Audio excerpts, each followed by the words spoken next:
नमस्कार दोस्तों, आशा करते हैं आप लोग बहुत अच्छे होंगे।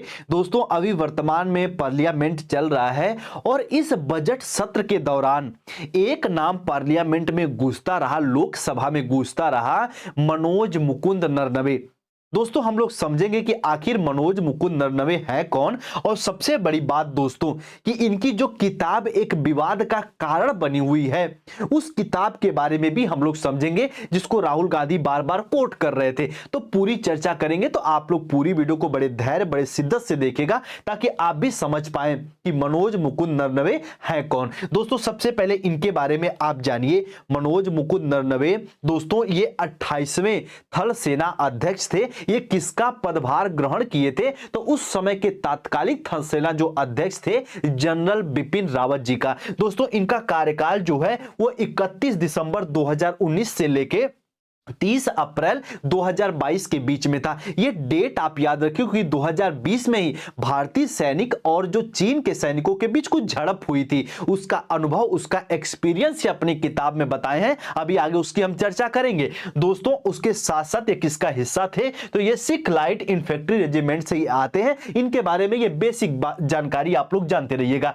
अब दोस्तों, जो आप सभी को जानना है कि आखिर राहुल गांधी वो कौन सी किताब को कोट कर रहे थे, वो किताब में क्या लिखा गया है वो आप समझिए। सबसे पहले आप उस किताब को देख लीजिए जो अभी प्रकाशित नहीं हुई है। 2024 में ये प्रकाशित होने वाली थी। इस किताब का नाम है 4 स्टार ऑफ डेस्टिनी। इस किताब में ये अपना अनुभव बताए हैं, उसके साथ साथ अपने कार्यकाल के दौरान अपने एक्सपीरियंस को भी ये साझा किए हैं। लेकिन ये किताब का जो मुख्य कारण बताया जा रहा है कि कुछ लोग इसको विवादित रूप से देख रहे हैं, इसको प्रकाशित नहीं होने दे रहे हैं, यहां तक कि सरकार इसको स्वीकृति नहीं दे रही। उसके पीछे कारण आप समझिए। इसमें यह बताया गया किताब में, जो 31 अगस्त 2020 को रक्षा मंत्री राजनाथ सिंह के साथ जो बातचीत इनकी हुई थी, उस बातचीत का खुलासा इस किताब में किया गया है।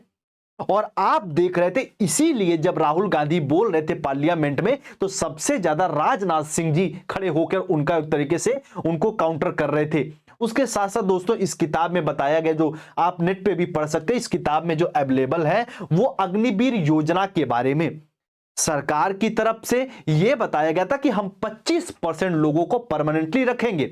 लेकिन सेना की तरफ से बताया गया था कि 75% लोगों को दीर्घकालिक रूप से आप नियुक्त करिए। तो ये जो विवाद था सरकार और सेना का, वो कहीं ना कहीं इसमें दिखेगा और इसीलिए इस किताब को अभी प्रकाशित नहीं किया गया है। यह सबसे बड़ा अहम कारण बताया जा रहा है इस किताब का प्रकाशित न होने के पीछे कारण।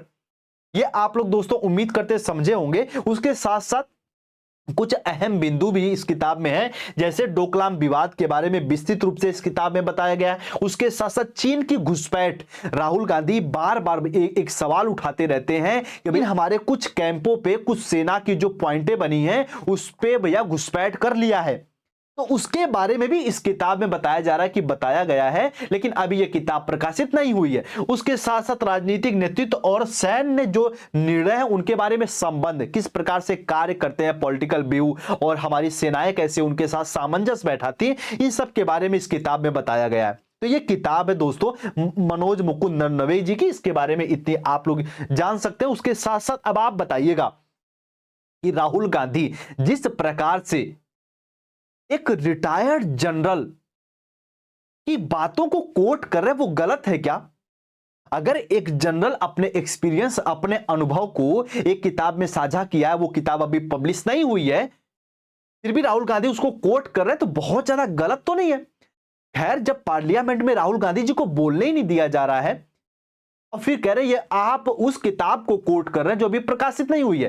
पहले राहुल गांधी जी को सुन लेते, आप अगर उनकी बातें सही नहीं तो आप खारिज कर देते, लेकिन राहुल गांधी जी को बोलने नहीं दिया जा रहा है। ये तो अपने आप में दोस्तों ये अलोकतांत्रिक वाली बातें हुई।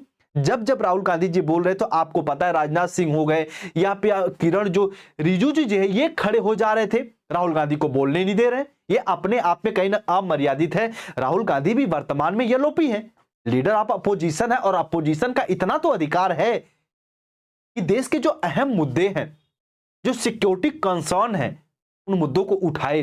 उम्मीद करते हैं दोस्तों आप लोग भी इस पूरी बात को समझे होंगे। उसके साथ साथ आप ये जाने होंगे मनोज मुकुंद नरवणे है कौन। और आपको इस पूरे कंट्रोवर्सी को लेके, पूरे इशू को लेके आपके क्या विचार हैं। यदि आप इंटरेस्टेड हैं तो कमेंट सेक्शन में कमेंट करके हमें जरूर बताइएगा। यदि हमारी ये वीडियो आप फेसबुक पेज पे देख रहे हैं तो इस पेज को द हिमांशु टॉक को आप फॉलो कर लीजिए, हमारे परिवार का आप हिस्सा बन जाइए। उसके साथ साथ यदि आप यूट्यूब पे ये वीडियो देख रहे हैं तो इस चैनल को सब्सक्राइब भी कर लीजिए। आप उम्मीद करते हैं पूरी बात आप लोग समझे होंगे। मिलते हैं हम लोग नेक्स्ट वीडियो में, तब तक के लिए आप सभी को नमस्ते, जय हिंद।